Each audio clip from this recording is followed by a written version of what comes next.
You know, I have a platinum record, 5 gold records. How do you get that music out there for everyone to hear? What's the secret to going viral? There's different levels of being canceled. I'm giving you gold. Give me gold, man. Right? Yeah. I think this is gold. This is gold. So how you feeling nowadays? Come on, man. Let's go right to the shit. What's your name? Adam. Bradley Calhoun. What do you do for a living? My profession is I am a rapper. I think a lot of these rappers that are in the industry, you can't really say that that's their profession because they're not making any money from it, or they're not making any moves, or they're not impacting. I could say it's my profession. I've done it at a high level, independently at a high level for 5 years now. You know, I have a platinum record, 5 gold records. I mean, I would say that's my profession, you know. I have a clothing line that does really well. Hey, Cal. Yeah. Mm-hmm.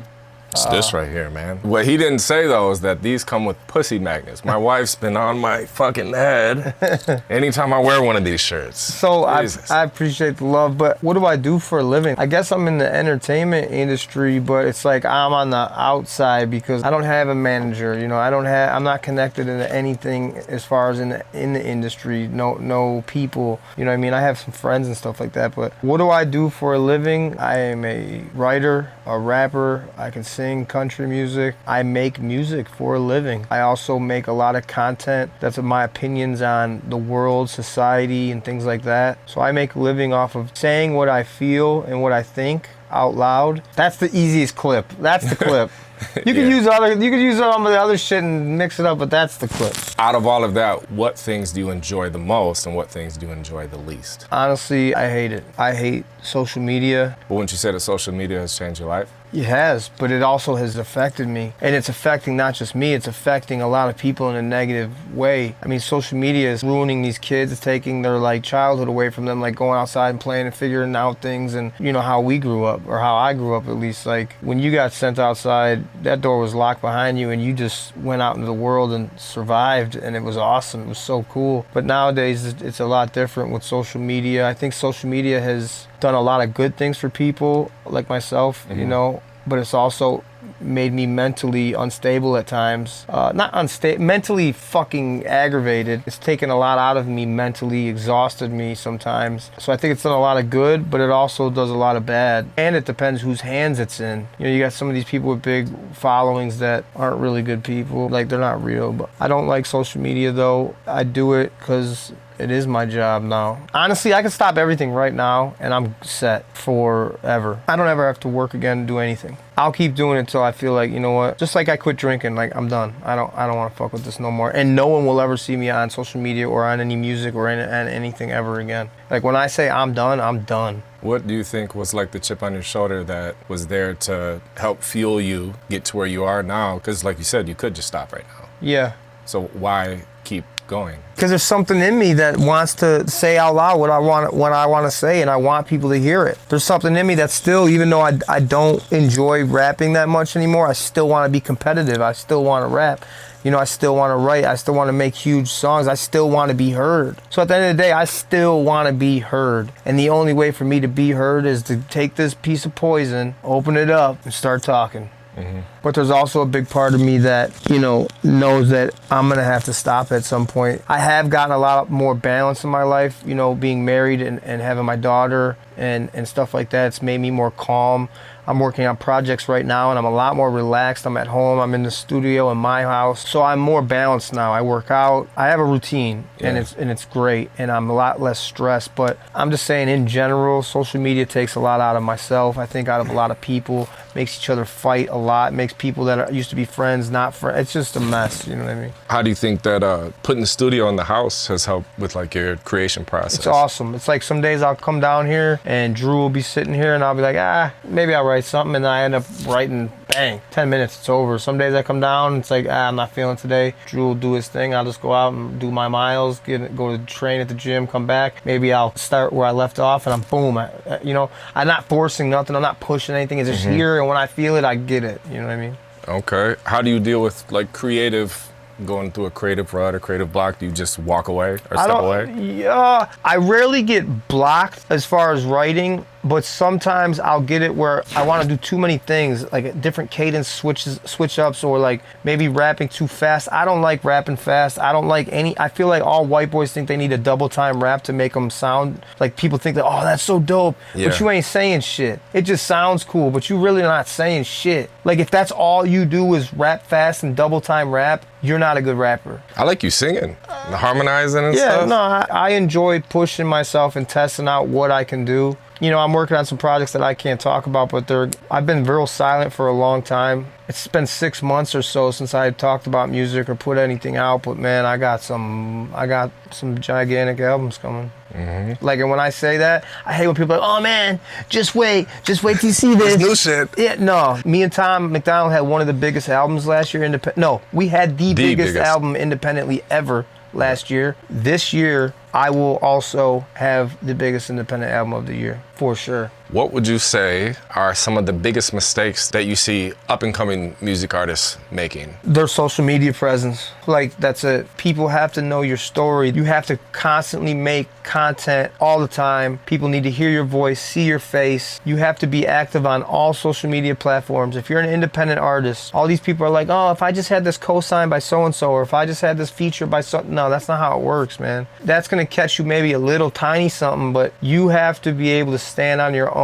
You have to be able to go viral on your own. At the end of the day, these dudes that want to do this music, there's so many dope rappers. There's so many dope musicians, singers. There's guys that have been rapping for 20 years. No one's ever heard of them. There's rappers that are way better than me or anyone else you've ever heard rapping that have never been heard. And they go to work every day. It's social media. That's what it is. You have to be active on your social media. You have to talk about what you believe in. You have to have a story. You have to say shit, man. Open up your mouth and let them see your face and hear you. If you had to say like a percentage, because I know a lot of your content and now a lot of your music is crazy in the millions and stuff, but for an upcoming artist right now and he's only putting out music, it seems like music alone is not going to get people's attention. You can't go viral just off of being dope. How much of non-musical content do you think other music artists should be making to speak about what they believe in and their thoughts on shit that's going on? Okay, so first of all, you can go viral just off being dope rapper. Okay. That is possible. I mean, it happens all the time. But then it's like, you never hear that dude again. It's because people have these problems, like they're too much of an artist. They're too much in their own head and they get in their own way. It's like they're sitting on 300 songs and they just don't know how to release the shit. They don't know how to build up an album to release it and market it. There's just so much stuff that these guys, they don't know. But they do know one thing. They know how to make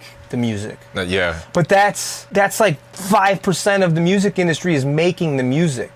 That's not the hard part. That's the easy part. That's the fun part. That's the part that we all love and enjoy, and I used to love and enjoy. The music industry is literally like a small percent of music making. The rest is, how do you get that music out there for everyone to hear? And that's what I think a lot of these, I call them artists. They're like artists, like artsy fartsy. I'm like a worker, like, all right, I got this album that I want to do, and I put on my hat, shoes, boots, whatever, right, let's do it, and that's it. And I mean, I've already done 11 albums, you know what I mean? In a short amount of time. In less than 5 years, I did 11 albums. So the biggest problem is with these artists is stop being so much of an artist, start being more of a worker. And once people start hearing your music, that because you put out so much, you just keep working and you just bam, just keep hitting them, then take out time and be an artist. You know what I mean? But first people gotta know you and be like, this dude just keeps smacking us with music. Then be artsy fartsy and do your own little fucking ballerina, whatever you wanna do. Like, you know what I mean? If you were 18 and you had zero fan base and you wanted to be where you're at right now, what route would you take knowing what you know right now? Okay, here's the deal. When I was 18 years old, I was rapping and I lived in the hood. I slept in the basement, in the studio, and there was no social media like in 1998. You know what I'm saying? Might have been MySpace, I don't fucking know. I could tell you this, I was 35 and I made a video about how I felt. I had a Cricket wireless bullshit Android phone. I was 35 years old and I made a video about how kids are today compared to how kids used to be, and it went viral. Is that on your channel right now? It's on my YouTube channel. My Facebook got deleted, but it went crazy viral on Facebook. After I started making all these viral videos, and I made viral videos like one a week for like 2 years straight, I wasn't even thinking about music. But because I did music at 18, 19, 20, 21, 22, 23, 25, like 7, 8 years, and never made it, I was like, let's try putting this music out and see what happens. Now that you have the audience. Okay, so back to your question, what's your advice for an 18-year-old kid who doesn't have an audience and wants to do music? First of all, 18-year-old kid, it doesn't happen how you think. It doesn't happen how you want. I was that 18-year-old kid that wanted to be famous and wanted to be a famous rapper. It didn't happen. I'm 42 years old now. I've been doing music for 5 years professionally. That is my profession. So that 18-year-old kid, I'm not telling you that it can't happen, because it can, but the chances of that happening are so close to zero, it sucks. But every day you can give yourself a couple percentage points and get closer to it actually happening by working hard. Not just rapping and writing lyrics and recording, talking work on your mind, work on your body, run, work out, lift, have balance in your life, be a better artist, get yourself around better artists than you, write, send yourself out to the wolves, to the lions, and get better. It takes time, and it's not going to happen how you want it to happen, and it may never happen ever for you at all. But if you keep trying and never give up and are willing to give up everything for this dream, you have more of a shot than anyone else. And that's all I could say for that. How important do you think it is to like diversify, having different streams of income as an independent music artist? Okay, no matter who you are, whether you're the most famous actor in the world, the most famous model in the world, no matter what level of fame you have, there's a window, and that window shuts for everyone, okay? When that window is open and everyone knows who you are, you got to get as much money as you can, because when that window shuts, you better be financially stable so you can support your family and yourself for the rest of your life. So for me personally, I own all my masters. All the money from my music comes to me. Publishing, all that shit. But the masters are more important when you're an independent artist. Also, I have a clothing company. It's a very hard business. Clothes is a hard business, especially when everything's made in America. That's another stream of income. Also, I just started a podcast. I haven't started the podcast yet, but everything's built. It's ready to roll. I have to have time to do it. So you got that. You have to keep on making streams of revenue. While you got that fire, while you got the clout, whatever you want to call it, while you have it, you got to be able to not just do music. Do music. Do whatever you love the most. If you like painting, paint, sell your paintings, do your music, do clothes, write books, whatever you love to do that and put it out to the world while you got that window open. Because sooner or later that window will shut and no one's gonna care about you, what you have to say, or anything that you're doing. What's your most memorable moment with a fan? The first thing that comes to mind is I was in, I believe it's called Mountain Home, Arkansas. I think it's Mountain Home, Arkansas. A grown man came up to me and started crying. How many years ago was this? Like, that was on my first tour, so that was like 4 years ago. Okay. I didn't understand that. I didn't understand how to take that. You gotta understand, like, I'm the most normal ass dude that I've met that does this. You know, and I think that because I'm 42, I basically worked 90% of my life around men. Like, not just any men, like hardened, roughneck, older, just, you know, the old men and the new guys coming in. Just to see a man cry about me being there, I didn't know how to take that or how to handle that. That's probably and it's happened multiple times, but that first time it happened, that was probably the most memorable. Do you remember what he said to you?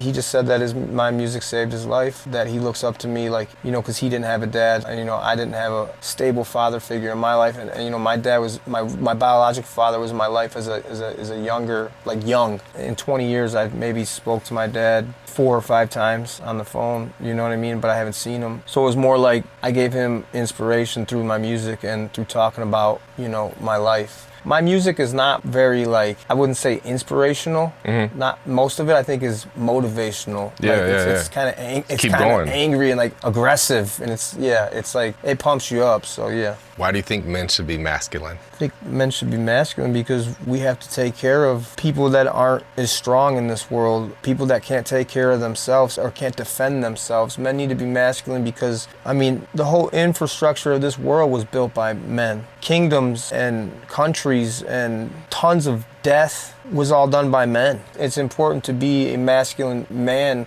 to raise your children so they understand that masculine is not just being some tough guy. Yeah. It's okay to cry if you're a man. It's okay to show your daughter or your son that, hey, This is how you treat a woman, your wife. You love her, hug her, kiss her. You don't scream and yell. That's not masculine. Masculine is fucking getting up and going to work and doing your job and taking care of your family. Masculine is being a loving man, a hardworking man, and also a man that if he has to will be an absolute dog animal and fuck up everything in sight if they threaten your way of life or the people that you love. None of this shit works without man. It also doesn't work without our equal counterpart, which is women. Yeah. So we need more feminine women also. How did you meet Kanye West? I remember that So story. it's so funny because I don't ever get like starstruck. To me is really weird. I don't like see people and I'm like, oh my god, you know what I'm saying. So anyways, I was at the every year I go to one home game for the Bears. That one happened to be their season home opener. I'm coming down from the Trump Towers in downtown Chicago and I'm about to go to the Bears game and I'm walking through the lobby. Margie's right next to me. I'm like, damn, that's Kanye. And I just kept walking. And I was just like, what's up, yeah? And just kept walking. You know, I wasn't like, oh my, you know what I mean? I just kept walking. And Margie's like, I think that was Kanye, you know? So we're waiting outside for our Uber to take us to the stadium, because you know, if you live in anywhere, or you go to the game, you don't drive to the game unless you're gonna tailgate. Anyways, as I'm standing outside, Margie's like, hey, there's a whole bunch of guys that are coming out here. And basically he had a whole bunch of big corn-fed white security guards, and they were all on their phones like, yo, that's Adam Calhoun. And Kanye was like, who? Yeah. You know? Yep. He's like, bro, that's Adam Calhoun. So all these security guards came out, and I was taking pictures with them, and they're like, Kanye would like to talk to you. And I'm like, okay, cool. So they bring me in. He's like, hey, what's up, man? I was trying to figure out who all my buddies, all my security are telling me that you're like this big deal, and I'm trying to find you and stuff. You do music. And I'm like, yeah. And then he just went off on like a whole side path, and he's like, I'm trying to help the poverty in Chicago and design clothes for the homeless. And this is before he had like his... This is before he had like, his clothing line looks like homeless like shit, right? Yeah, so he was talking about like what he's doing for the homeless and how he was taking pictures and art and all this stuff, and he designed his clothes basically from what he sees in the Chicago streets of homelessness. And he's telling me all these things, he's going all these different directions of, he's just like ADD, you know what I mean? And I was like, listening to him like, yeah, like, you know, and he like grabbed my phone from me and he's like putting his number in my phone and locked it in there, and he was like, call me anytime, you know. And he grabbed my phone again and he FaceTimed his number that he put in, and he was like, look. And it was like, he had both phones, and I was just like, this dude he's out there, but he's like a genius and borderline like something's wrong with him. Gift and a curse. Yeah, right? You know, we drank some orange juice, had a croissant sandwich thing while I was standing there waiting, talked for like a half hour, and I was like, we went to the game. Have you ever dealt with cancel culture? Yeah. So on tour all the time. A show gets taken down here or there, but like on the first tour that me and Demon went on like 4 years ago, I believe it was, they canceled like 15 shows. California canceled like all our shows, and we like rebooked them through like these last minute places and stuff, and we did well. But I've been canceled as far as like shows on tour, and like, you know, they took my Facebook. My Facebook had over 4 billion views on it and like 3.5 million followers. And the day Joe Biden got inaugurated, I went to log in and like, you know, say something about it. Yeah. And there was nothing to log into. Just done. Blank space. Nothing. No like email. No like why is just gone. You know why. I mean, I know why. But like, so yeah, that was, I guess you can call that canceled. I've not been able to work with certain artists because of my views on societal things and shit like that. So I mean, I guess you can call that a form of canceled. But the funny thing is I'm bigger than those artists are now, which is hilarious. I think there's different levels of being canceled. Like once they start coming after you and throwing you and like trying to put cases on you and throwing you in jail and like ended up missing and shit, there's different levels of being canceled, you know what I mean? Let's say right now, all of a sudden, myself, I'm getting all this cancel culture stuff happening to me. Would your advice be to respond or to stay quiet? No, never stay quiet. Okay. Why stay quiet? Never be quiet. No, you go out fighting always. We came in this world fighting. We go out fighting. Got a question. So I've never been to prison. What's it like in prison? It depends what prison you're in. It depends. The prison you were in. So mine was considered like a minimum medium type joint. It doesn't really matter what prison you're in. Prison sucks, period. I try to learn from other people's lessons, and Yeah, I don't well, need to make them. I don't learn really that well unless I do it and fuck up, and touch I the learn by stove. fucking up. I learn by going through it. But prison sucks. No matter if it's a day or a month or a year or a decade. I mean, prison is terrible. There's things that go on that are terrible that the public doesn't even know about or might not even believe. But like where I was in prison, it was pretty laid back.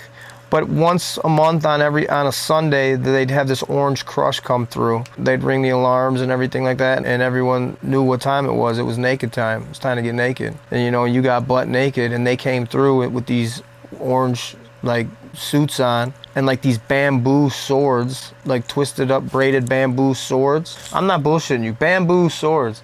And Trying to visualize it. And they came in with their little plastic fucking little shields. If you looked at them, they'd crack you in the fucking head with that little bamboo stick thing. And then they come in, the room, and they everything gets flipped over and tossed, and it's just a mind thing. There's a lot of alpha males in there, but there's also a lot of pussies, and there's a lot of child predators, and they don't really stay around where general population and shit like that. There's a lot of good guys actually that are locked up that just got caught up in some bullshit. But for the most part, it's a really bad place that you don't want to go. The most degrading thing ever is my friends came to see me once, and when I went in there, I had to bend over, spread my ass. You could feel the heat from the mag light on your ass. These guys take enjoyment out of doing that. And you got to lift your balls, and you got to do all that, and they just stare at you like they like it. And then you go in and you see your people. And then when you come out, you do the same thing again. After that happened, I said, don't come back here and see me, because I'm gonna fuck one of these guards up. I think that's some weird shit. Prison isn't a place for you to go. But again, there's prisons that are way, way worse than where I was. Where I was like a minimum medium joint. We were able to go out for an hour in the morning, hour in the afternoon, hour in the evening, and get some weights in. It made me a man. It made me who I am. It made me a lot stronger of a person mentally. What's the coolest thing that's ever happened since you became Adam Calhoun? I've always been Adam Calhoun. The world knows Adam Calhoun. The world doesn't know who I am. There's a lot of people that know who I am. I'm popular on the internet. I would never consider myself famous. I've been cool, man, since forever. It just took a long time for people to see it. The coolest thing that's ever happened to me is being able to have my son, my daughter, and my wife and myself all under one roof and all share the same last name. And for me to be able to raise my family and to be able to afford to take care of them and give them the things that I never had.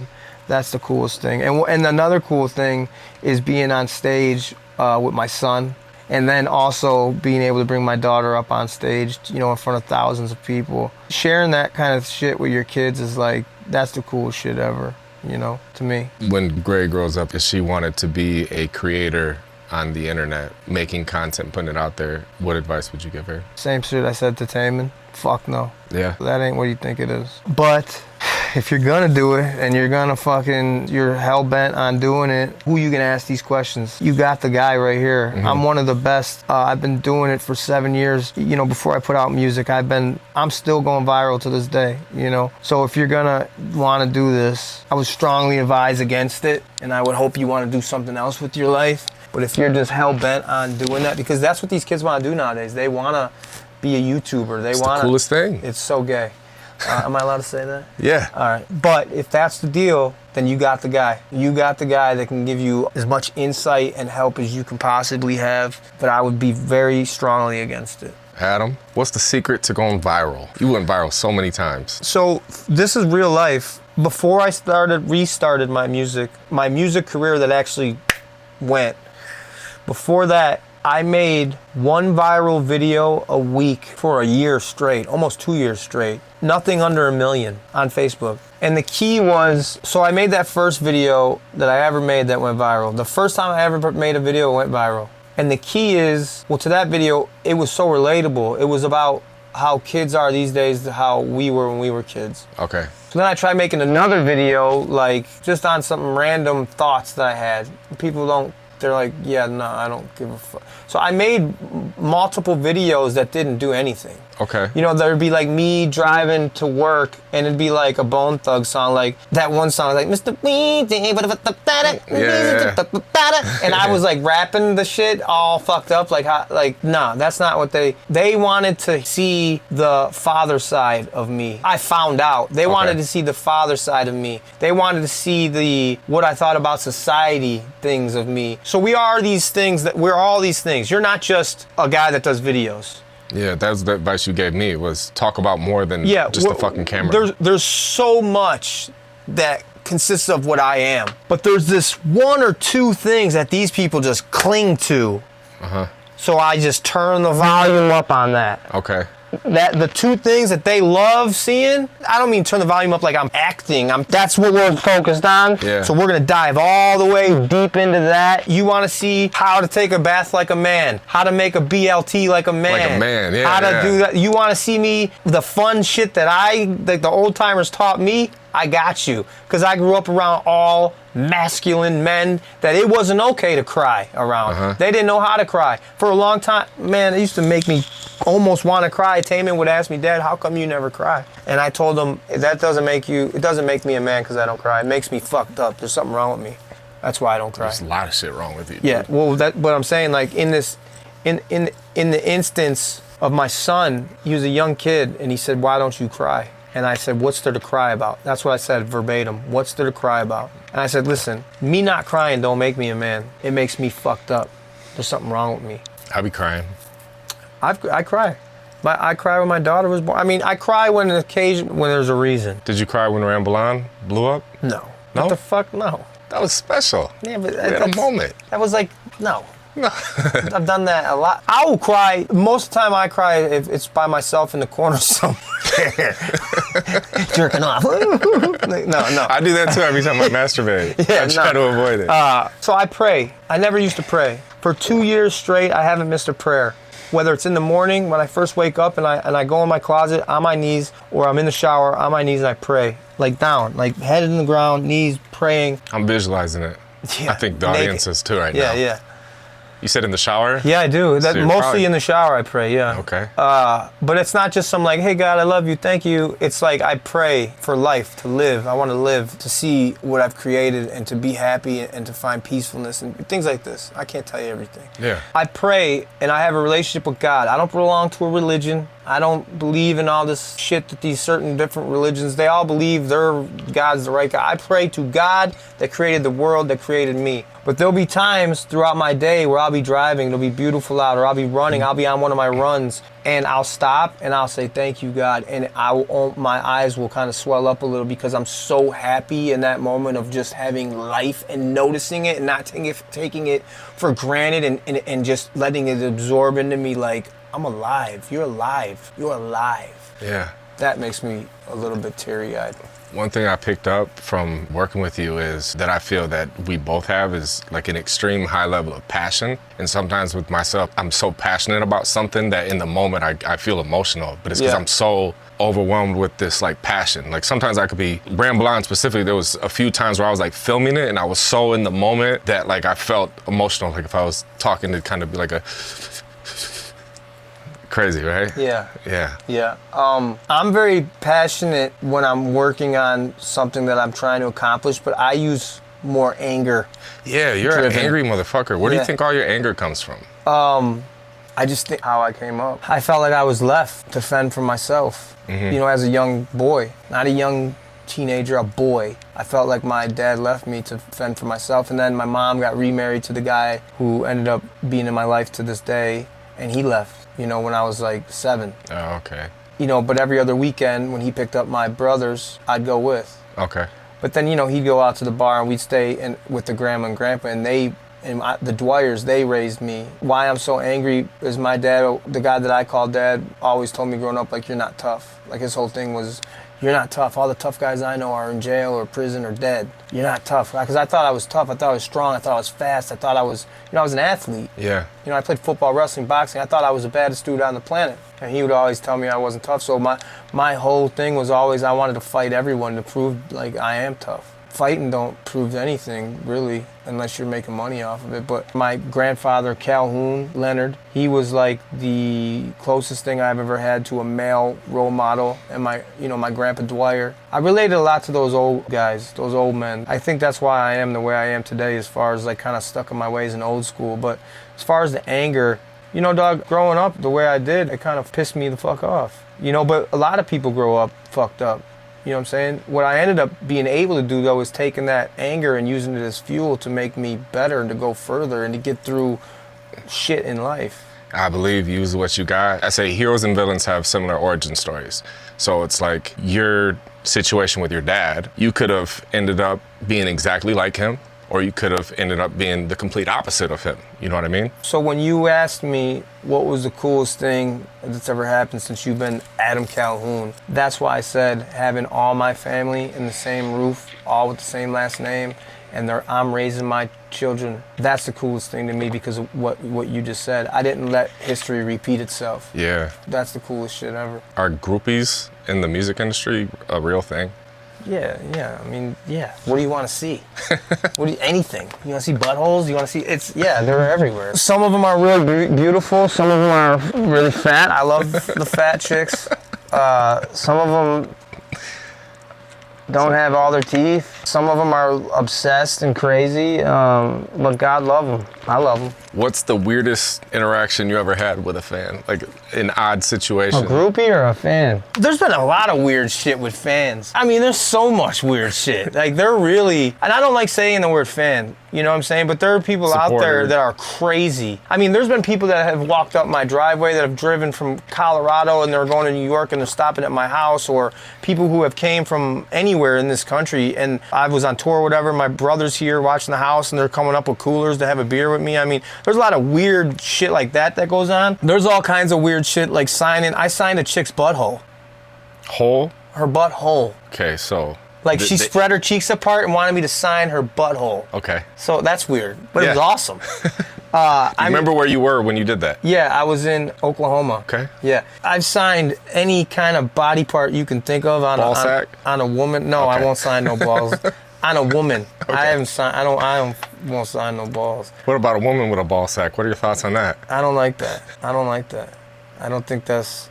That's not. Well, that's not a woman anyway. Yeah, that's a woman with a ball sack's a dude with a ball sack.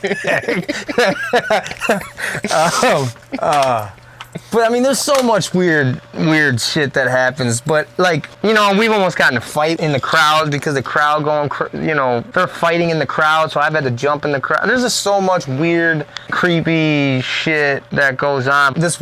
We were in Pennsylvania. I don't remember where in Pennsylvania. Reading, Pennsylvania. And they're like, yo, Adam, there's this chick out here. She wants to come on the bus and she's got like huge, and I'm like, huge what? I don't get it. Huge personality.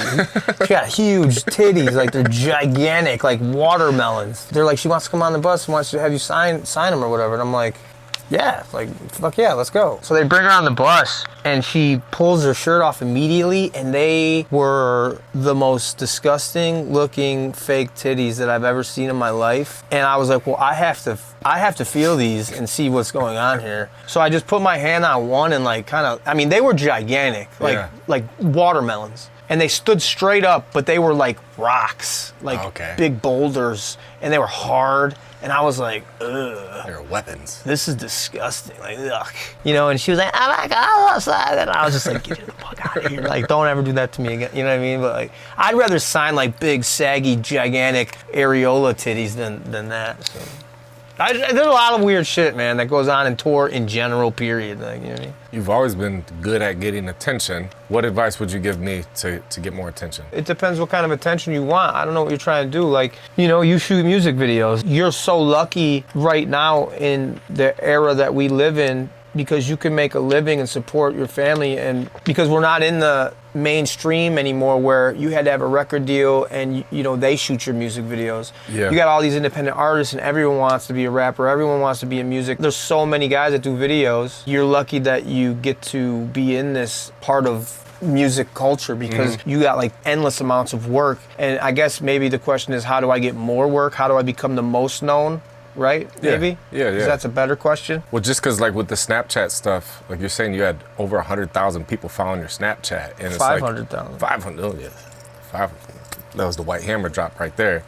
YouTube, that's over 1 million. 1.5. 1.5. You know, TikTok is your biggest right now. What is that at? 2 point something. But while you're watching this video, by the time you see it, it might be gone. I've been banned. I paid some weirdo hacker dude to get it back. I got paying back. It's just that's pretty much gone.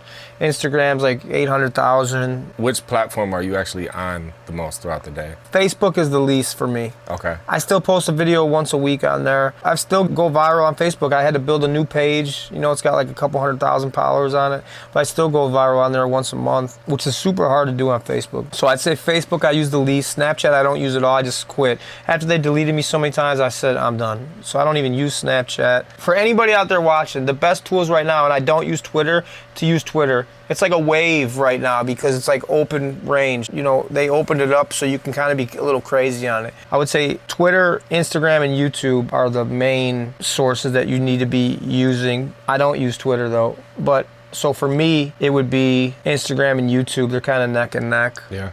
Yeah, they're the most important platforms. I think Twitter's gonna be huge. Like I Elon Musk. That's what I'm saying. Right now is if you're gonna get on Twitter, right now is the time to get on Twitter. So when TikTok started, you could post a video of nothing and go viral. And when Facebook started, you could post all these videos and go viral. It's hard to do it now on Facebook. It's getting harder to do it now on TikTok. The community guidelines and all the restrictions and all and that's what these platforms do, because what they end up doing is that it's like pay to play. You know what I'm saying? And that's what they end up doing. I will say this, YouTube Shorts, that's the way to go. Instagram Reels, that's the way to go. And TikTok. TikTok is still open and you could get it. You have to be on everything. You have to be on Instagram, Facebook, YouTube, fucking Twitter, everything. All social media platforms you have to be on, and you have to be going hammer on all of them. I'm giving you gold. Give me gold, man. Right? I think this is gold. This is gold. I hate doing this shit. Why? It's just, you know, I don't know how people perceive me when I'm talking. I'm trying to be me. I'm trying to be authentic and like how I am, and I don't know how people perceive that. You know what I mean? I think that's one of the best things you have going for you, though. Yeah, but sometimes, you know, when you be yourself and you be real, it rubs people the wrong way. I hate that shit. That shit drives me crazy. Dealing with hate? Hell yeah. So let's say you posted a picture right now of you sitting in the chair. You write something meaningful from the heart. You get thousands of comments that are all, I love you, you're the best ever, and then you see 5 comments in there that are like, you're a POS, you're a loser. You don't really you get the hate from speaking your mind when people disagree with you. Mm-hmm. And that's hard for me to deal with because I want to be violent. Like, motherfucker, you don't know me. You wouldn't say that shit to me in my face. And maybe if you would say that, you might get a few words out, but one of us is gonna get hurt. I mean, you might give me a black eye, but I mean, you ain't gonna just say whatever the fuck you want in front of me. You know what I'm saying? There goes that anger again. Yeah. So it's like, I hate that shit. I'm not gonna name drop. I'll just say a good friend of mine. He said, you know, I just post and ghost. Like, post that shit and... That's one method? Yeah. So I'm trying to do that more. Okay. Yeah. What was your first impression of me? Just a weird dude. Weird? Yeah, a really different kind of guy, but very attentive. Yeah, because I'll be saying shit to you like crack, and you'll be like...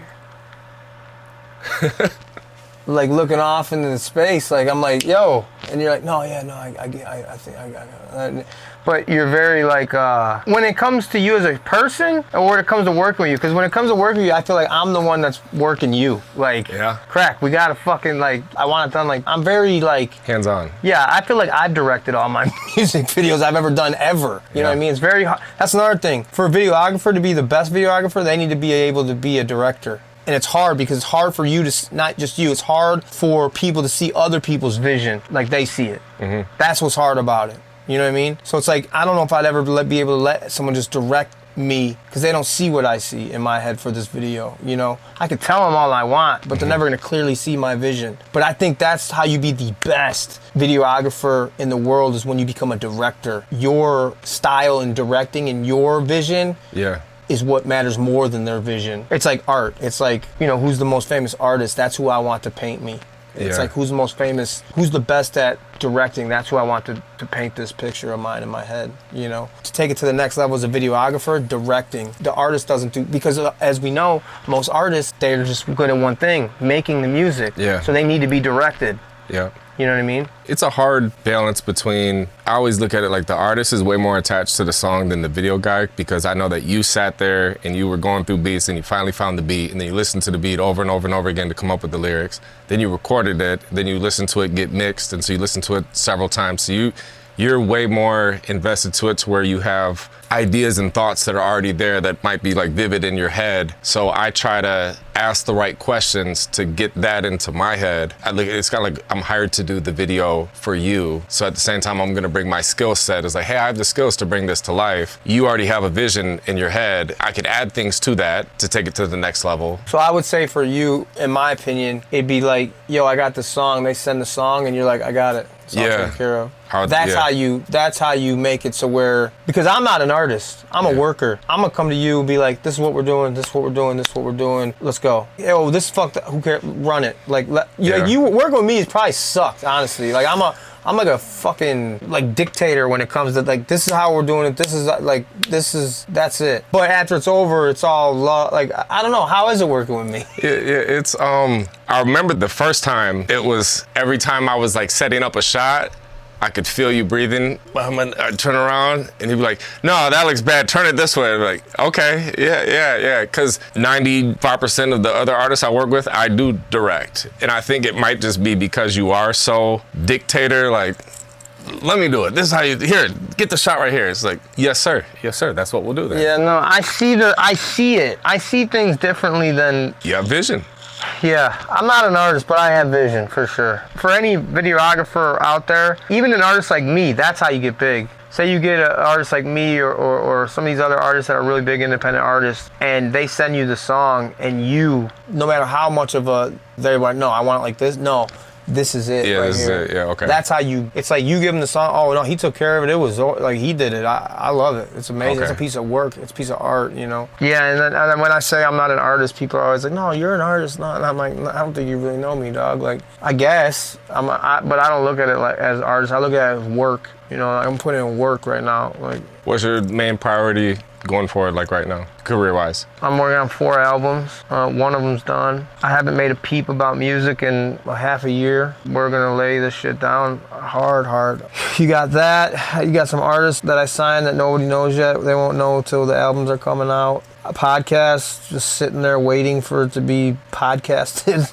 And obviously we're still doing the clothes. And I think after I get these 4 albums out and I do the podcast and I'm doing all this, I think I'm gonna slowly, you know how I talk about turning that motherfucker all the way up so they can hear you? I think I'm gonna slowly turn that knob down until I kind of just walk away myself. You know, I would say within the next 2 years, no one will hear a peep out of me, because it's like, I don't want to be famous on TV. I don't want to be in movies. I don't want to be signed. I'm financially very well off with money. So it's like, I think after I accomplish all the things that I want to do, like when I'm fully satisfied with my music catalog and when I do this podcast thing, and I think I'll solely focus just on my apparel. And once that goes where I want to go, I think I'll just slowly exit. You know, because that's another thing. A lot of these guys, when their window shuts, they don't know it. And they're like, oh, I'm shadow banned. Or no, nobody gives a fuck about you no more, dog. Like, no one cares, you know, and that's a hard pill to swallow. But honestly, no one could care about me tomorrow, and I'm good. You know, I did it. I was able to do it, and I did it the right way. I did some things wrong, but I learned at the end of the day, I'm financially good. But I think it's a hard pill to swallow for people to post and be like, I don't know why I'm not getting the same amount of likes or the same amount of views or the same. It's because no one gives a fuck. That's why. No one cares. You're not doing. It's easy to have one hot year, but it's hard to make it a whole decade, you know, on social media and being independent and all that. So it's like, I think I'll just kind of slowly turn that shit down and walk away and be happy. Mm-hmm. Like, get a flip phone and ain't nobody calling me except for my family and friends, close friends. That's it. That's the goal. So you'd rather leave at the top on your own terms than like overstay and be that washed up guy still out here. Yeah, like you're still out here searching for likes and views, and you're fucking. It's like being an NFL athlete or like a NBA player, like or a fighter, a prize fighter. Like these guys, they blow all their money and they're done, and they try to come back for a year to try to get some money, or you know, these guys are broke, and it's like they're still trying to stay relevant somehow.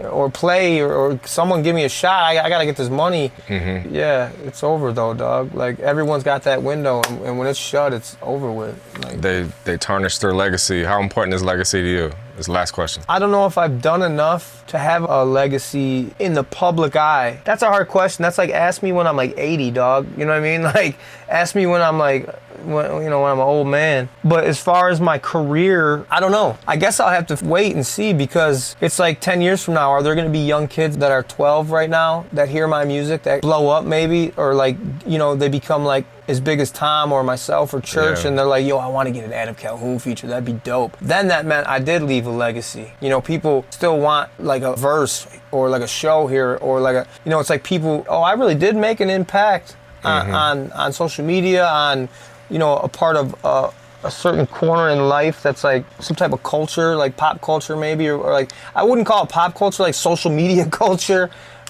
Music culture. I don't know what my legacy is right now. I will know, you know, in years to come, if I made enough of a dent to where people still remember me and still think I'm cool.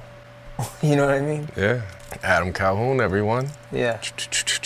Yeah, legacy. I hope that after I'm done with everything, and everything's all said and done, and all the stats are on the board, and every like, every view's tallied up, and everything that I've done, I hope that I'm looked at as like, yeah, that was that motherfucker, man. Like, that dude, hell yeah. Where's he? Can we get a feature real quick? Yeah, man, hell yeah. I'll still do a feature when I'm 50. Yeah. Let's do it. There you go. Yeah.